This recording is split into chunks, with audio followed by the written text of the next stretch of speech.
What's up, Colts fans? How are you doing? A fine fucking mess! I'm doing all right. Colts did lose. I thought they'd win. I really thought they'd win. You thought wrong, dude. I was pretty confident that the Colts would win this one. Rams not looking like a really good football team coming in this game. The Colts looking pretty solid coming in. And that was the complete opposite in the first half. The Rams were on fire. The Rams got really started off, kind of set the pace, set the tone, if you want to say. EJ Speed, a late hit out of bounds, hit Matthew Stafford after he ran out of bounds. Flag goes up, 15-yard penalty. It extends the drive. Matthew Stafford was running out of bounds. After that would have been fourth down if EJ Speed doesn't hit him. But EJ Speed hits him.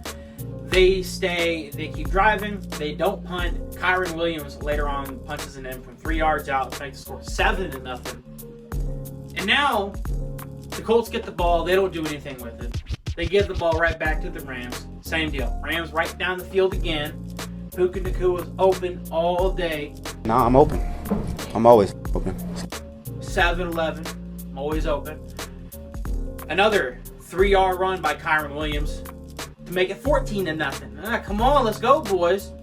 I'm going to say this. You can't have these slow starts. If you want to be in football games, and you don't want to put so much pressure on your rookie quarterback behind a makeshift offensive line with 2 of your 5 starters out, you don't want to. It's tough to start off slow like this and have to have him come back like this. But it is the NFL. It is what it is.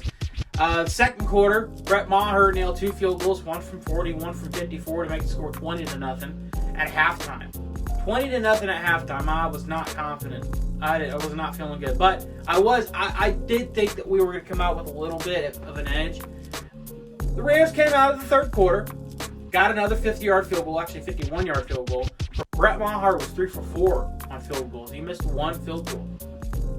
Matt Gay also had a missed field goal that may have ended up winning the game for the Colts, may have not. We don't know. But he missed a field goal. Brett Maher missed a field goal. It is what it is. Kickers miss sometimes. Colts didn't score until the third quarter, until 5 minutes and 26 seconds left in the third quarter.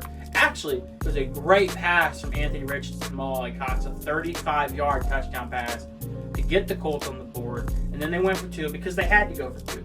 They were down 23-0 at that point. A 2-point conversion of Zach Moss. Great play by Anthony Richardson here. And then in the fourth quarter,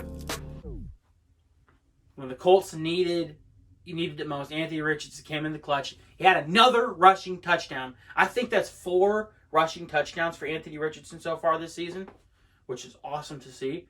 And then they didn't go for 2 that time, which my dad was kind of like, why don't you go for 2 here? Now, let me break this down for you. Okay, my dad and I, we don't necessarily have different opinions when it comes to the game of football, but we do have a bit of an age gap, and there are things. The reality of what it is now may not what he's used to, so he doesn't understand like the analytics and stuff. But this is, to me, it makes sense.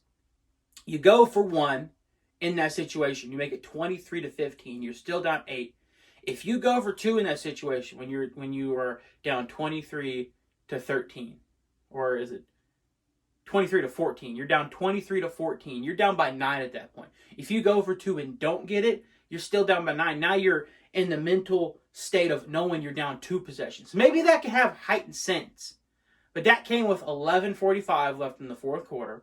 You didn't have much time, so you were still down 1 possession, 8 points. So you knew what you needed on that last drive. You knew you needed a touchdown, and you knew you needed a 2-point conversion, which the Colts did get. Drew Ogletree, he had a 5-yard reception for Anthony Richardson, which was his second touchdown pass of the day. And then Anthony Richardson found Michael Pittman for the 2-point conversion, which tied the game up at 23. And then the forced overtime. There was a drive that really, the Colts had 3 straight passes, which is fine. You want to pass it, not run it, that's fine. But there was a pass to Kylan Granson that was a really good, just a really good pass right to him when they're on the sideline, and he dropped it. I feel like that's one he's got to have. You could say that the defender got in there, maybe, maybe not. but I feel like that's one that you've got to have. But as for that, the top 3 wideouts for the Indianapolis Colts, so that being Michael Pittman Jr., Alec Pierce, and Josh Downs, combined for 4 catches. They played 116 snaps. The 3 of them combined. 116 snaps. 4 catches combined. Can't have that. I don't know if that's on the receivers. I don't know if that's on Anthony Richardson. I'm not smart enough to deduce that. It's just a stat I heard, and I thought I'd relay the information to you. Now, Alec Ogletree led the Indianapolis Colts with 3 receptions for 48 yards and did have that touchdown that I mentioned earlier. Other than that, it really wasn't that impressive. The next leading catches, Josh Downs. 2 catches for 34 yards. I like Josh Downs. Need to get these guys the ball more. We'll talk about Jonathan Taylor later. Got some big news on him, but I'm going to get that into a different video. But, yeah, that's the Week 4 recap. The Colts did, unfortunately, lose to the Rams. Colts are now 2-2. The Rams are now 2-2. The Colts got the Titans next. I couldn't tell you who the Rams got next. I'm done paying attention to the Rams. I don't care about the Rams anymore. Let's just be honest. Okay, I might pay attention to Puka Nacua, check his stats every now and then, but I don't have anybody on my fantasy team from the Rams. I don't. The Colts, though, I'm going to pay attention to the Colts for the rest of the year. And if you want everything that you need for your Colts fix, your Colts information, you come to me, the big dog named Austin. I got you. I'm all about the Indianapolis Colts. And I'm all about the Indiana Pacers. I got a rug that I moved spots. I moved it right here. That's my rug I stand on now. But I hope you guys have a great day. It's going to be a better week next week, okay? We're going to win next week, okay? The Tennessee Titans. Anthony Richardson finished the game with 11 of 25. Not good. 11 didn't need to get those completions up a little bit, but it is what it is. 200 yards, 2 touchdowns. He had 10 carries for 56 yards and 1 touchdown on the ground. That, to me, those are solid stats for a guy in his 3rd ever NFL start. I'm liking what I'm seeing out of Anthony Richardson. There's plays that Anthony Richardson's making. There are plays that he's getting hit. He got hit by Aaron Donald and flicked it to Alec Pierce for Alec Pierce's only reception of the game for 38 yards. A damn near 40-yard pass, just flicking the wrist while you've got one of the best defensive linemen in the NFL history draped all over you. I'm impressed with the kid. I can't wait to see what's in store. He finished the game. I guess it's worth saying that he finished the game. He didn't finish the game against the Texans. He didn't finish the game against the Jaguars week 1.